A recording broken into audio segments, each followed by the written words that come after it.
వారి అడుగుజాడల్లో నడిచి బడుగు బలహీన వర్గాల ప్రజల గురించి మనందరం కలిసి ప్రయత్నిద్దామని,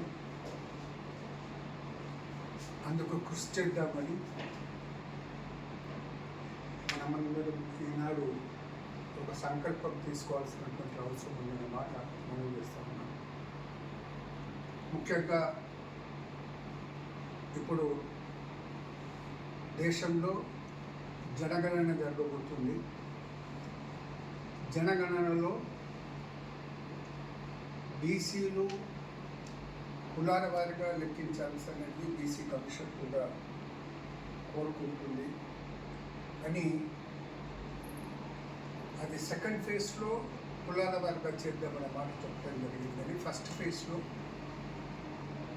ఓన్లీ హౌజెస్ ఐడెంటిఫికేషన్ చేస్తామని చెప్పడం జరిగింది. కానీ క్వశ్చన్లో మాత్రం 13వ పాయింట్గా SC ST and other cost అనేది ఎస్సీ ఎస్టీ అని పెట్టిన తర్వాత బీసీలను ఎందుకు పెట్టలేదు అనే విషయంలో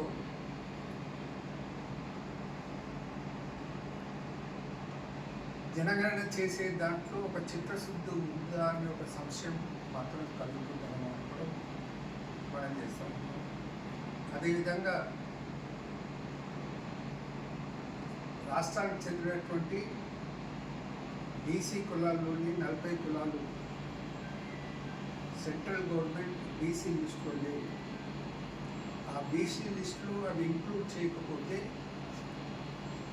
ఈ సెన్సస్లో అనేది ఆ 40 కులాలను పరిగణనలోకి తీసుకోవడం జరుగుతుంది. దాంతో బీసీలకు తీవ్రమైన అన్యాయం జరుగుతుంది.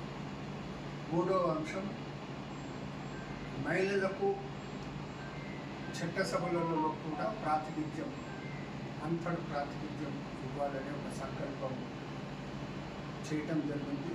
ఇప్పుడు 16 తారీఖు నుంచి జరిగే పార్లమెంట్లో కూడా ఆ అంశాన్ని అనేది పెట్టబోతున్నారు.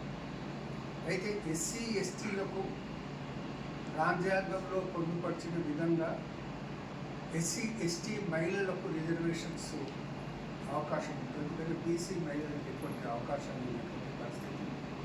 సో బీసీ మహిళలకు కూడా 100% సీట్లలో రిజర్వేషన్స్ కల్పించే విధంగా ఈ వచ్చే పార్లమెంట్లో చట్టం చేసేటప్పుడు ఆ విధంగా కూడా ప్రయత్నం చేయాలని ఒక ఆకాంక్ష మనకందరికీ.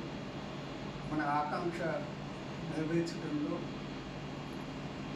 జ్యోతిబాబు పూలే గారి ఆశీర్వచనాలు ఉండాలని, అదేవిధంగా శ్రీమతి సావిత్రిబాయి పూలే ఆశీర్వచనాలు ఉండాలని